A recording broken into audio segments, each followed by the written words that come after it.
everyone. Welcome to today's episode of 10-Minute Marketing. I'm your host, Sonja Crystal Williams.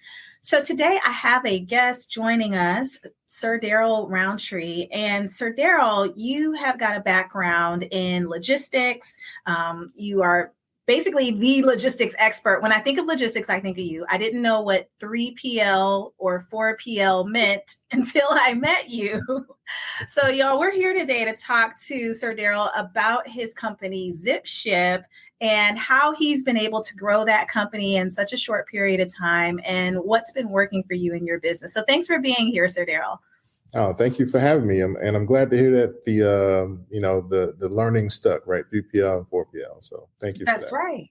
No, I think that's huge. So for those of you that haven't heard of that terminology, I think it's important to know it, particularly if you're in the e-commerce space. So SirDarryl, I want to ask you to kind of just tell us more about what ZipShip does in that space. Sure. So ZipShip is a full service third-party logistics company. So let me explain full service first. So full service means that we have kind of everything that you would need from a third-party logistics provider. We've got warehousing, we handle storage, we handle fulfillment, and we handle logistics. So we do have an in-house freight brokerage, which means that we're able to coordinate container pickups from different ports. We're also able to coordinate different inbound shipments if you need something shipped from a manufacturer to us. And then from our warehouse to either a distribution center, we can ship directly to a customer, or we can ship directly to a retailer. So we're pretty much able to handle all of your warehousing services in-house. Got you. So you all are like the behind the scenes team. If I had a clothing company or a jewelry company, then I get my product to you, and then you all take care of everything that needs to happen to get it in front of a customer. Is that right? That is correct. We're, believe it or not, we're the block in between your website and the customer. So, and if everything is done correctly, it should be seamless. The hidden middleman. Yes. Invisible. Got it. Okay. So your background, let's talk a little bit about your background. Mm-hmm. You were in logistics prior to launching ZipShip. Is that right? That is correct. I'm definitely going to date myself here, but I've been in logistics for 20 plus years. Kind of amazing to even say that. But you're not dating yourself. I've been in marketing and sales 20 plus. So hey, that's all right. We're contemporaries, right? There you go. But yeah, a really deep background in supply chain. So supply chain, is everything from like raw materials, manufacturing, distribution, logistics, and returns. So it is like I like to say, supply chain is from the manufacturer to the shelf. It's everything. A lot of customers don't think about like how do my items actually get to me or get to the shelf in the store. And really, COVID brought supply chain to the forefront. So when we started to see shelves empty of paper towels, toilet paper, masks, and all those different things, there was a significant interruption in supply chain. So kind of back to my background, I started in manufacturing with the food and beverage company, spent about 10 years there. And it was a large Fortune 50 company. And really, I credit that time of my life with just a thirst and hunger for knowledge in the supply chain space. Going into an environment where the processes and the documentation was very rigid and the expectations were high from a performance standpoint. We really learned like the deep ins and outs of the business that we operated in. And then after that, I had a good friend of mine reach out, and she needed some assistance kind of getting connected to a retailer, and it was something I was familiar with, and that was the birth of ZipShip, because she had a 3PL provider that was not invisible in the process. So there were a lot of interruptions, a lot of customer complaints, a lot of lost inventory, missing products, missing orders. So just a lot of red flags. And I said, well, until we find someone else, I'll take on the fulfillment and just kind of do it out of my house. And that was the birth and origin of ZipShip. So, one person turned into two people, which turned into four, turned into eight. And next thing you know, I had a dozen clients that I was providing service for. Are you still working out of the home? No. I'd probably be a divorced man if I was still working out of the home. So it quickly exploded. So I had a lot of inventory with that one client, and then as I added more, I started looking around and say, okay, well, I got to find a small warehouse. Mm-hmm. So I was lucky enough to find a small warehouse. It was about 3,000 square feet, and not far from home. It was in Mapleton, Georgia. Mm-hmm. A 5-minute, drive from home, and it served its purpose. It had office space, had about 3,000 square feet. This was at the onset of COVID, so this was mm-hmm. 2019, right? And what was happening was the market was the e-commerce market was being pushed by COVID. Folks being at home, and shopping. They got shopping, right? They had the what are they called? The relief checks. They had the government relief checks. Oh, yeah, that's true. I forgot about those already. How could you forget, right? Oh. Yeah. So there was all this disposable income available. Yeah. And folks were, they were, lighting Amazon and their favorite online retailers up. So there was a significant surge in e-commerce businesses. Like a lot of folks, started making hair care products at home and doing mm-hmm. knitting and all types of things. And we benefited from that, so our customer base continued to grow, and it forced us to move into another location. Mm-hmm. Went from 3,000 square feet to 12,000 square feet in, I think, 2020. And wow. The momentum just kept going. It just kept going. And we moved from 12,000 feet to 18,000 square feet. Wow. And at this point, I know we connected with the Go Getter team. And this was when we really started to build out some marketing. So, prior to that, it had been, our growth strategy had been primarily word of mouth and purely mm-hmm. relationships, which, are two methods that I still really strongly believe in. Mm-hmm. But then we started to add the marketing piece. So we revamped our website. We were, you and I, we were talking about the flow, right, from the keyword search and SEO, right? Yeah. So we implemented those forms and, really started to see a boost and changing the website. Honestly, it changed our credibility, right? Because the website was really done nicely. It was clean. It had all the right content. It flowed mm-hmm. well. The color scheme, the palette was nicely done. We had a really good logo. And what started to happen is we started to receive interest from larger clients. So it was not only the startup crew, the startup solopreneurs and different things, but it started to be like businesses, like local businesses, and some larger entities. Wow. So if I were to map this journey, it was like 2018, 2019 or so that first friend came to you.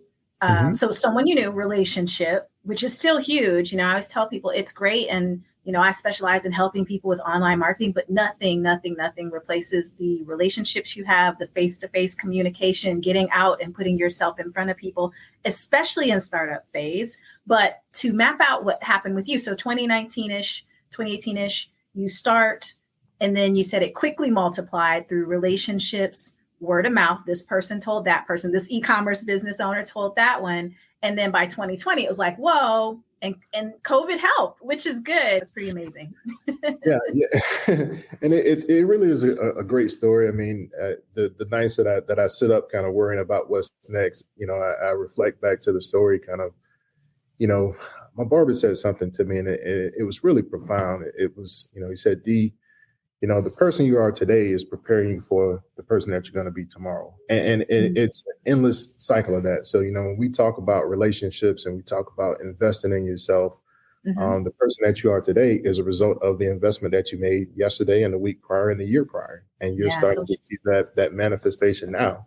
And the person that you are today, if you're continuing to invest in yourself and your business, you're going to be a different person tomorrow, next Mm-hmm. week, next year. And Mm-hmm. and it's a constant cycle. And the other thing that you mentioned, that I'm a beyond a firm believer in relationships, but I truly believe relationships are the one of the master keys to any type of success. Whether doesn't matter if you're entrepreneurship, if you're if you're an athlete, if you're in corporate America, like, relationships are the cornerstone for your success. Because what happens as as your message gets out there, as your connection and your energy gets out there, folks remember who you are, and how you make them feel, whether or not you're able to service them, or just if you have good positive vibes with them, they always come back. Oh, that guy, he does warehousing, or they know that, okay, he has a warehouse, so he's the warehouse guy. If I got a question, I can go back to him. And that's really been, and it still is a part of our growth strategy, is just getting more out there, getting in front of people, not speaking or anything like that, but I do attend a lot of networking shows, shows, so Modex and different things, and just introduce myself to to a lot of different individuals, and share and exchange info, and we talk about problems and things that are going on in the market, and a lot of times it comes back full circle, 2, 3, 4 times. And I want to harp on that for a second, because some people will think, when they're growing their business and another person will say, hey, get out there, they think, I have to get on a stage, I have to speak. And you said, I don't get on stages necessarily and speak. I'm just a participant, but you're making the connections. So let's talk about the how and making those connections. Okay, so you exchanged info, right? But what does that really look like for you when you go home with 10 business cards from a networking event or an industry conference that you attended? What happens? Because some people, the business cards are in a pile. So what happens in SirDarryl's house with the business cards? Got it. And I'm really happy to share this, and maybe it'll help somebody. So I have a hard and fast rule, right? When I take business cards, I give myself 24 hours. So within 24 hours, doesn't matter if my business card stack is one person or 5 or whatever, right?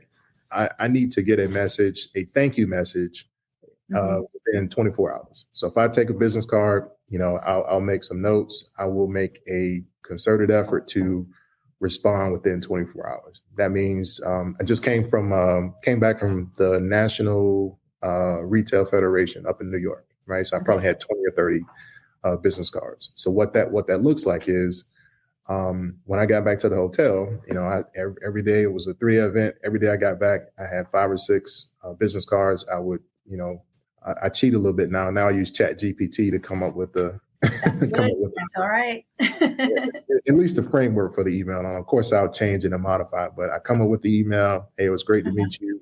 Really enjoyed the synergy and the discussion.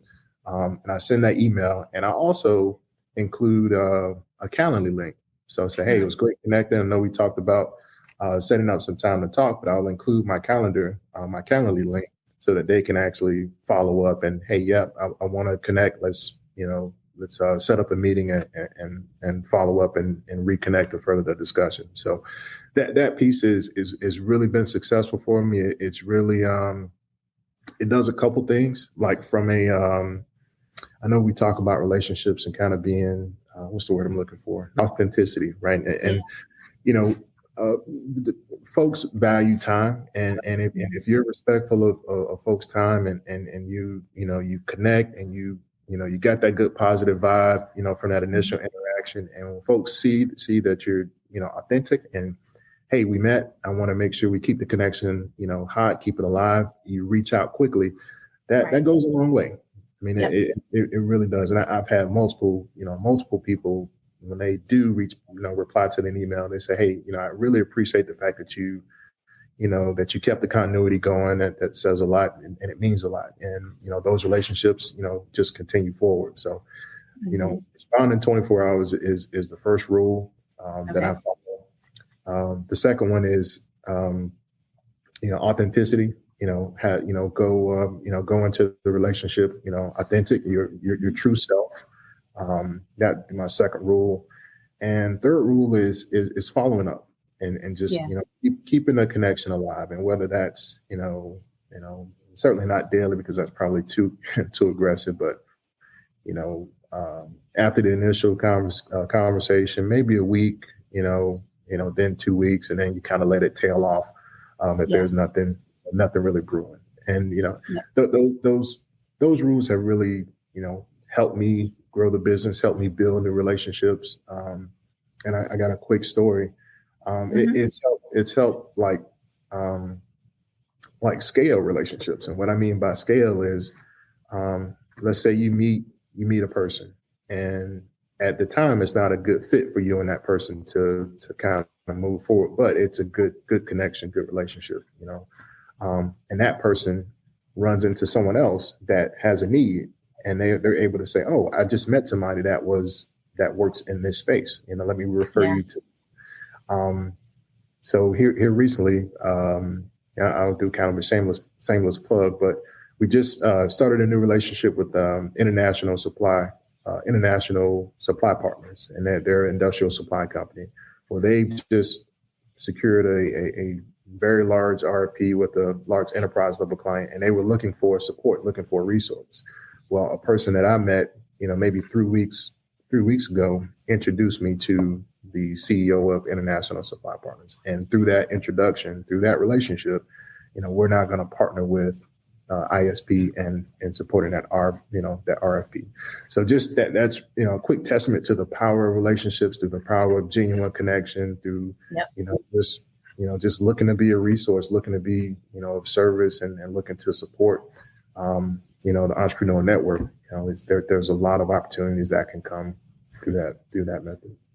Absolutely. And you're talking about email as kind of the tech part of how you're nurturing those relationships. And I always tell clients and friends and associates that when you're running a business, like after you do those steps you talked about, which I love that you have a framework for how you're approaching it.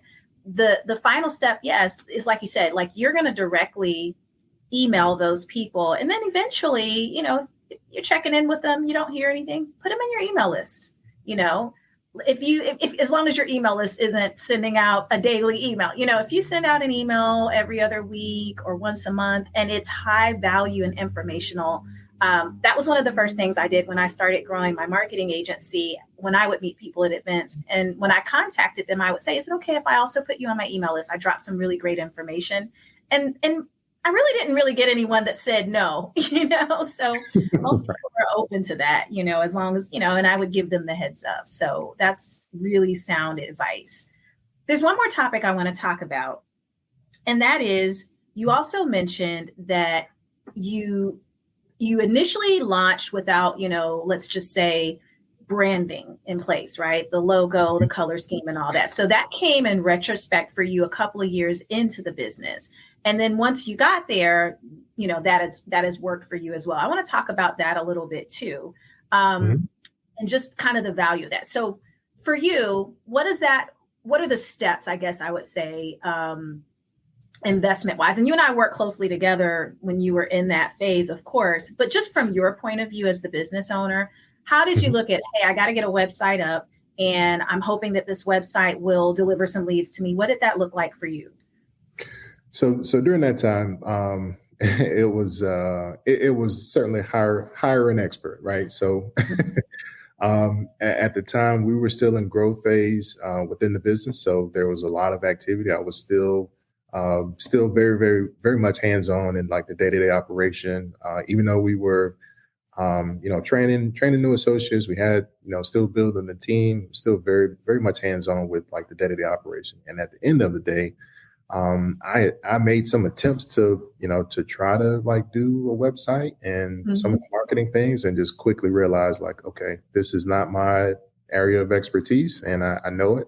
And, working with you all, I had a very clear, I had a really clear understanding of kind of what the process is, what we're going to do, what the anticipated outcome, we reasonably expect, right? And the results were there, right? We started with the website, we started building out the social media platform. We had a posting calendar, and just, you guys were really good at walking me through the process, telling me what's going to happen, actually making it happen. And then we get together and review the results and then adjust.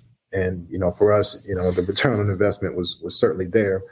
But, I definitely, say to my fellow entrepreneurs, like, as much as we like to try to create with our own hands, and it is cost effective, the other thing you have to look at is time. And it's one thing if you have the time, to invest, because you got to learn it. You got to spend time learning the language, so to speak, the marketing language, right? Digital marketing language, and the customer profiles and the customer personas. And so, at the end of the day, it's worth the investment to kind of save yourself some time and energy, and paying an expert to, help you develop in the areas that you're not strong in. And I'd say even before that, like, you really got to be honest with yourself and just say, this isn't my strong suit.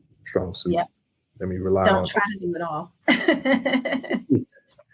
But, entrepreneurs, we think we have a, Superman, Superwoman cape on, right? And that we have to do it all. The bottom line is always in view. I mean, I used to walk around the warehouse, and, I see a person sitting down, and, I would have my virtual reality, like augmented reality. I see this person standing, and I can just see money, like,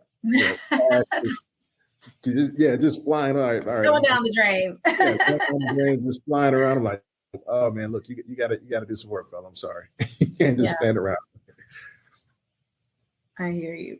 All right. Well, thank you so much, SirDarryl. I want to wrap up with a couple of quick questions. One is, given that you're in the e-commerce space and on social media, there are dozens. I mean, I know I get sucked into the Instagram and Facebook ads all the time and end up buying stuff that I see online, especially if the ad's been showing to me for a while. What is your advice or recommendations or thoughts that you would speak to e-commerce business owners as it relates to getting their stuff together when it's time to outsource 3PL type of support?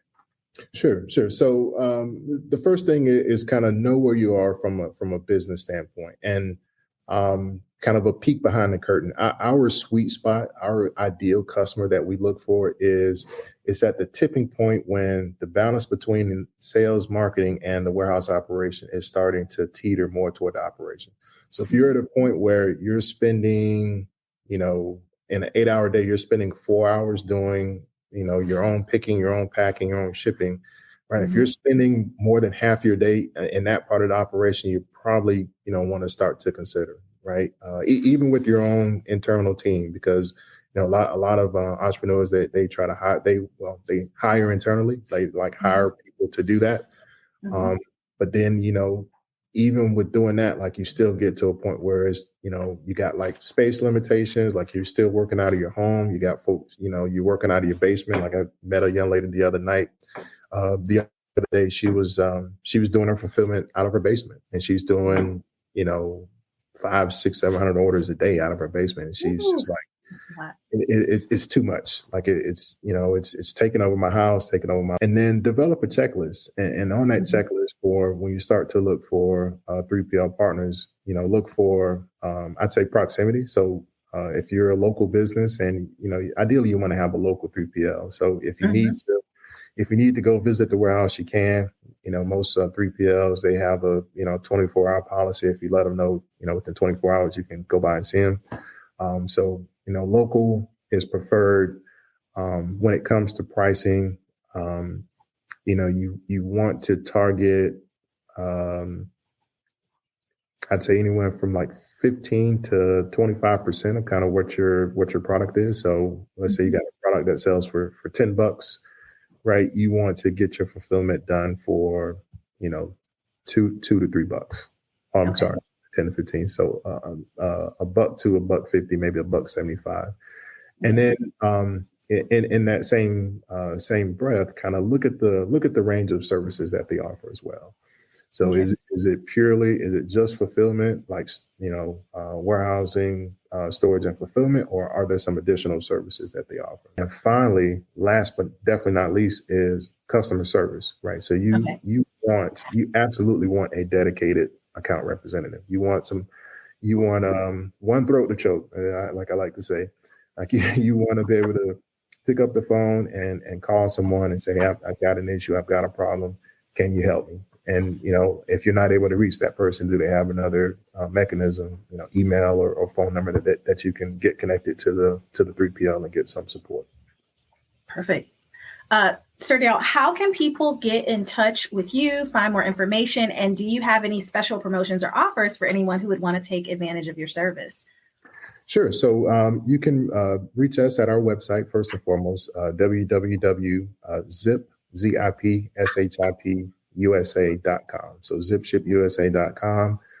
We're on social media, as you know, Instagram at zipshipusa is our social media name.